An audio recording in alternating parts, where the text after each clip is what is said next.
Hello everyone. கார்த்தியின் Sardar 2 திரைப்படத்தின் shooting முடிவடைந்தது. Release தேதி எப்போன்னு பார்க்கலாம் வாங்க.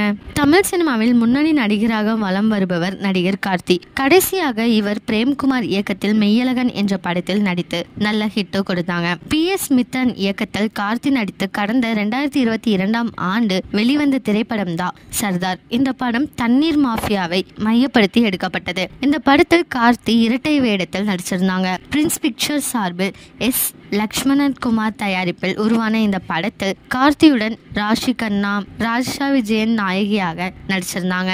GV பிரகாஷ் இசையமைச்சிருந்தாங்க. முதல் பாகத்தின் வெற்றியை தொடர்ந்து இந்த படத்தின் 2ஆம் பாகம் விறுவிறுப்பாக உருவாகி வருது. இந்த நிலையில் பேங்காக்கில் படப்பிடிப்பை நிறைவு செய்த சர்தார் 2 படக்குழு ஹிவார்ஷன் ஏர்போர்ட்டின் வெளியே கேக் வெட்டி கொண்டாடி இருந்திருக்காங்க. சர்தார் 2 படத்தை இந்த ஆண்டு டிசம்பர் மாதம் கிறிஸ்துமஸ் விடுமுறையில் திரைக்கு கொண்டு வர திட்டமிட்டிருக்காங்களாம். உங்களை யாரெல்லாம் சர்தார் 2 படத்தை பார்க்கறதுக்கு ஆவலா வெயிட் பண்ணிட்டு இருக்கீங்களோ அவங்கெல்லாம் கமெண்ட்ல சொல்லுங்க. இதே மாதிரி லேட்டஸ்ட் நியூஸ் அப்டேட் தெரிஞ்சுக்கணும்னா இந்த சேனலை சப்ஸ்கிரைப் பண்ணிக்கோங்க.